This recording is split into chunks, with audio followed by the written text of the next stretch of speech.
Hey everyone, Danielle Fitzpatrick Clark here, #1 best-selling author, authentic marketer, and intuitive biz coach. And today is day 1 of the 5-day As Seen on Visibility Challenge. And today we are going to talk about how to use authenticity and hook activation to draw the attention of others, which will also open up the door to more clients and more speaking opportunities. So what I'm going to do is share with you how I've used authenticity with marketing myself and how great it's been. And it's a different kind of marketing that is really starting to gain some traction called storytelling marketing. And this is how you can use authenticity and storytelling to gain trust, because trust and connection is so important with not just the people that you're meeting to be interviewed by or to interview, but also for clients, potential clients, prospects. Everyone is looking to this new platform of more of storytelling marketing, and it's as long as it's being very honest and truthful. So I'm going to give you I'm going to give you some tips, and I also have a really nice handout for you guys that came through in the email that was a nice diagram of how this works for your business. So what makes an authentic story for business? So first, telling something that is a truthful experience is the best way to be authentic with your marketing. So using your experiences, the good, the bad, the ugly ones. This is a really effective way to build the trust and engage your audience. And when you do that, you also end up increasing your visibility and influencing people without being salesy. Now, that's really important. I really teach and speak to that, to be authentic and to influence without being salesy, without being pushy. It's not necessary anymore, and people are smart. They see right through it, and they're not really interested in being sold to and talked to. So the graphic that I showed you is a fun graphic, and I'm just going to talk about this real quick, and then we'll go on to the next thing, which is the hook activation, which is a really fun topic. So the first thing is to you really want people to trust you, the narrator of the story. So use your powerful why to engage and to bring your true self to the story. I talk about this a lot with my clients, and like, your why is so important, and your why is not usually it's not usually what you think it is. It's because sometimes the why can be that I want to run my own home-based business because I'm tired of working 9 to 5. And that's great, and that's a wonderful why. It really is. But is that the kind of why that is going to get you up in the morning when you've gotten 3 hours of sleep because you've been up all night doing a video, or you've been up all night, working with clients or getting your product right? I mean, your why has to be powerful enough to really bring up that passion, that heart-centered passion, that soul passion and purpose. Because when you find that why, there's nothing that can take you away from that. And that will get you through those tough moments, because we, as entrepreneurs, there's blocks, there's shifts in perspective, and sometimes it's not the easiest thing. Sometimes it would be much easier to quit than to keep going. So your why has to be powerful enough so that you can look in the face the time when it could be time to quit, and you can be like, no, I'm going to keep going because I know what I'm doing is massively beneficial for me and massively beneficial for the people who are going to meet and work with me. And so I'm going to go into a little bit of the why, because it really is a huge part of it. And this is something that I found out for myself. It's like, when I really dug in deep, when I really found out what are some of the things that held me back, what are some of the things that when I was on that path, that trajectory that I didn't necessarily want to be on, what is the aha moment that I had that changed the trajectory of my life? And for me, there were several different instances, and when I really dug in deep and when I really took a look inside, it was that I never felt visible, I never felt heard growing up, and that was that was stifling. I felt stifled, I felt boxed in. I didn't feel like it was okay for me to be myself. So tuning back into myself and who I really am, my authenticity, my truth, it was so powerful to me and shook me to the core that now I want to make sure that no one feels like they have to hide themselves or they have to wear a mask to fit in with society. Rather that who they are and their truth and their uniqueness is what the world needs, and I am here to support those people so they move forward, being who they are, showcasing their talents and experiences. And that gets me up after 3 hours of sleep in the morning when I'm just like, oh, I'm so tired, I've been up all night. But that right there, that why, when I tell myself that over and over, Danielle, this is why you're doing this business. People hear that in my voice too. I just was talking to someone yesterday, a complete stranger, and just telling her what I do. She's like, wow, it's really apparent that you love what you do and what you do for people. I'm like, oh, thank you. Yes, I do. I do really love what I do. So that is your powerful why. And that's a wonderful story. I just did storytelling with you guys and I didn't even know I was. But when you share that why, people connect with you. They buy into your why more than they do the what and the how you do, but they kind of take that step back and just like, wow, you really love what you do. I want to hear more. I would love to hear more because you're so passionate about this. It's very interesting. And that connection is key for your audience to engage with you as the storyteller even further. So that was a great example that just happened yesterday. I just pulled that one from my head and just like, oh yeah, that experience happened, so I can use that tonight. So the second thing is like emotions run high. Your story needs to give the audience an emotional reaction, some kind of an emotional reaction, guys.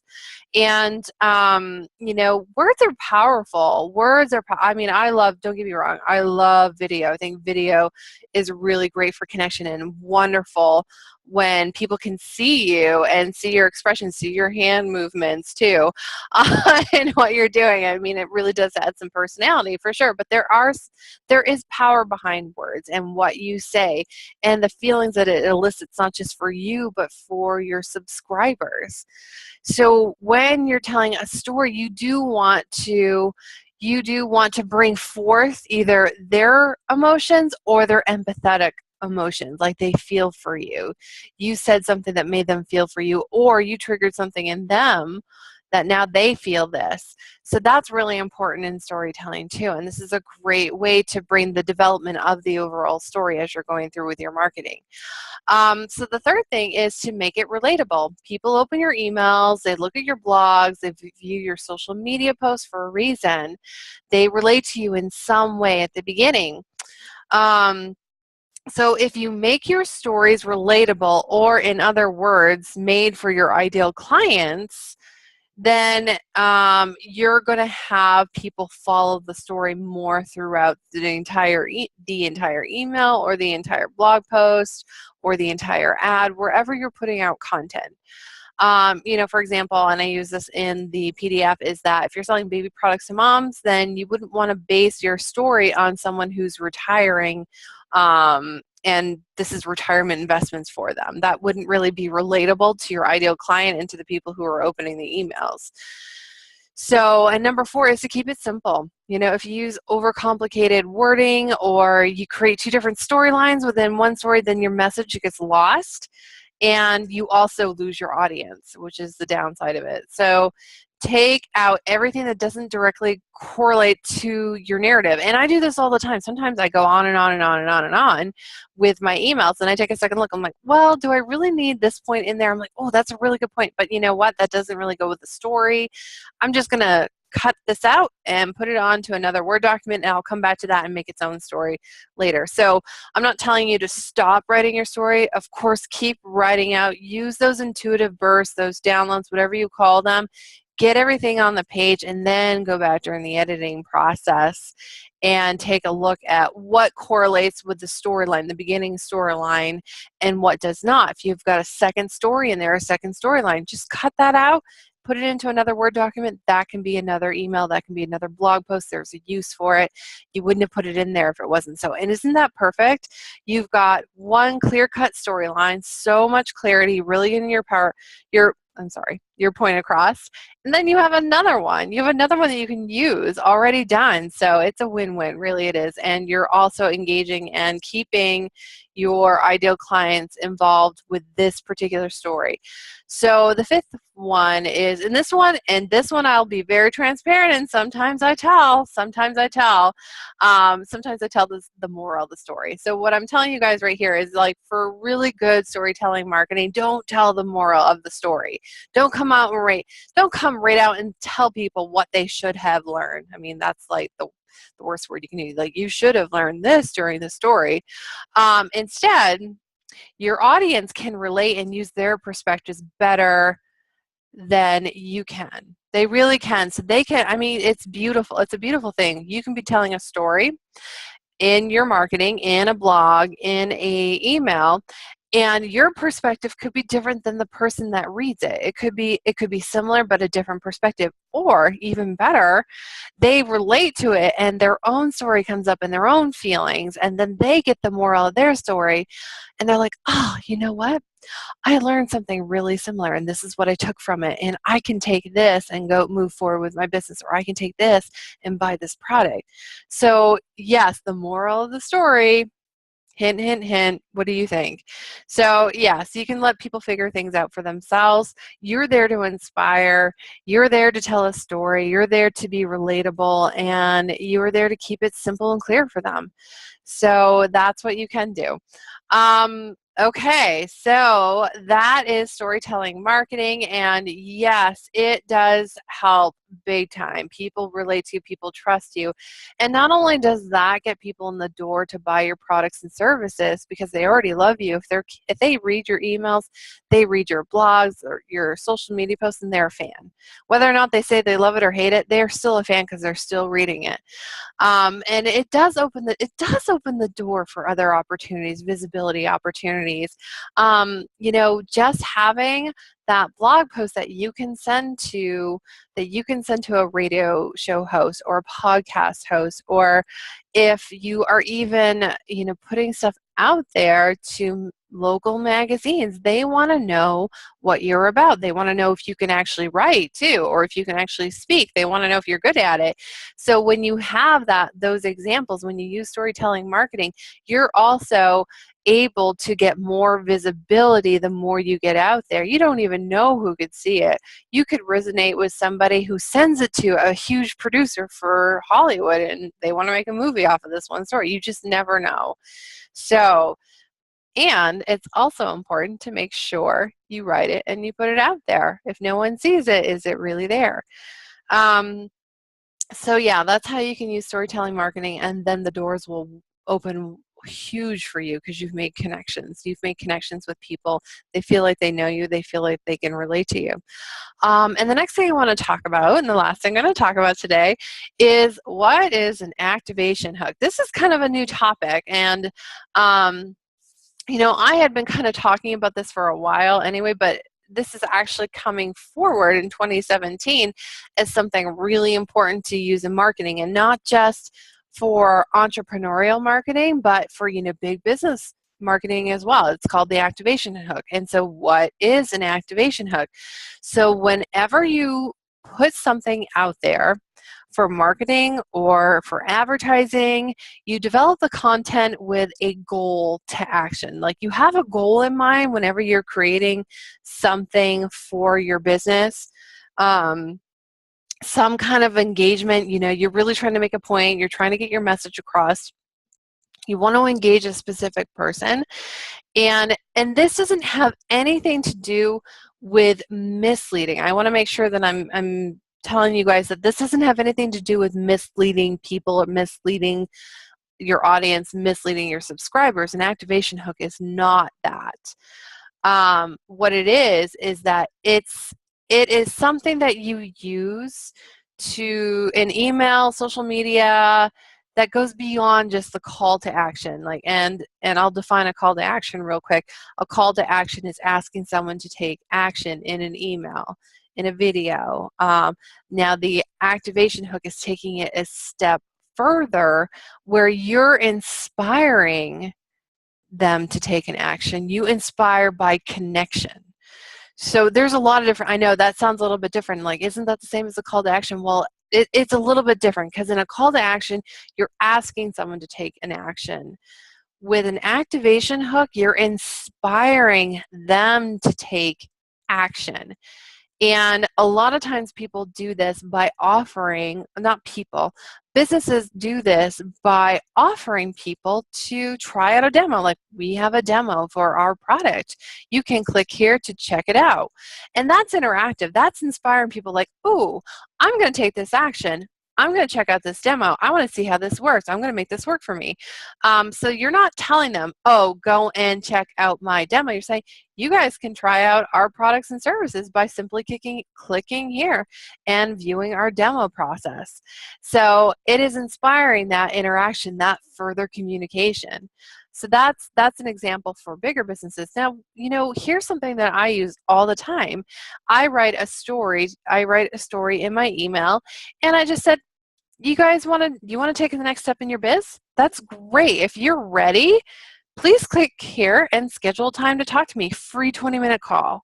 I would love to see where I can help you in your business. Now, I'm not telling you to do it. I'm not saying you need to sign up and talk to me right now. I am saying, would you like some help with the next steps of your business? I would love to help you. I'm very good at this. And that way it's inspiring people just like, yeah, I would like some help in my business. I could really use some help with this next sales funnel, or wow, I need some more clarity. And I just understood that by reading this story that I need some clarity in my business. I don't have it. That inspires me to call her or to set up a time with her. So do you see the difference between an activation hook versus a call to action? Like, a call to action is click here to view my blog. It's very specific in telling people what to do next. Something that I use in social media posts that really works well, that really draws people in to have a conversation with me, because when you're posting something on social media, it's really important to get them to communicate with you somehow or communicate about that post. And storytelling marketing is amazing for social media posts. I use it as much as I can, and wow, it's you know what, it's inspiring for me to share, and it's inspiring to see people's comments and how they took it. So here's what I do for social media posts. Did this post resonate with you? Awesome if it did. Please let me know your thoughts and any aha moments you have. I would love to communicate with you.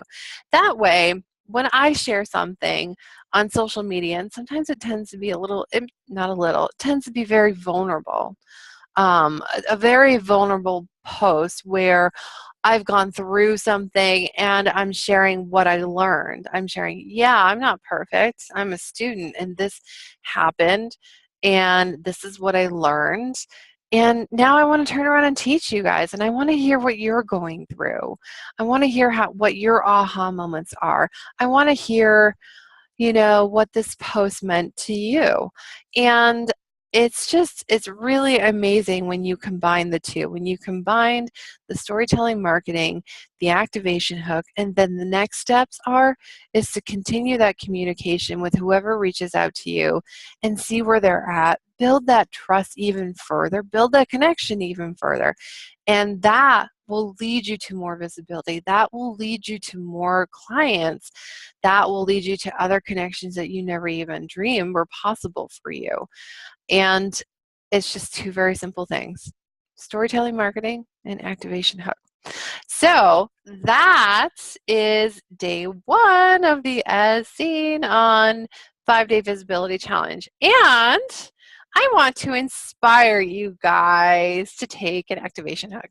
Now, I would love for you guys to either reply to the email where this video link was posted and tell me what you took from it, and tell me what you learned from this storytelling marketing example, or how you've used it without even knowing in your business. That's the wonderful thing. Sometimes I do this without even knowing. And, if you have any questions on what an activation hook is or how to use it more in your business, just reply and let me know. I am happy to reply to those. And if there's something that's coming up again and again and again, I will do a Facebook Live on the group, on the Facebook group that you guys were all invited to when you signed up, which is Make Your Impact. I will have it in the email at the bottom if you want to go and you haven't joined yet, so you can go and join. So that is today's video. Thank you so much, you guys, and I'm excited for day 2 tomorrow. Day 2 is going to be fun, and I'm going to show you guys how to set up a dynamite media page to use when reaching out to professionals. And I'm not specifically saying it has to be on your website. It doesn't. I'm just going to show you guys how to do something real quick in PowerPoint, and you can also do this in Canva. If you haven't signed up for Canva, go to canva.com. It is a free website that you can use to make graphics. You can make social media posts. You can make pamphlets. I mean, you can make everything there. So I will show you guys how to set up a media page, what to put on there, what you can put on there, and then even some ideas for talking points, and I'll showcase mine for you too. All right, you guys, if you can share this link to the sign up, which is DanielleFitzpatrick-Clark.com/as-seen-on-challenge, I would really appreciate it. Let's spread the message. People come in late, no big deal. I will send them this video so they can watch it later on in the week. All right, thanks everyone. Bye.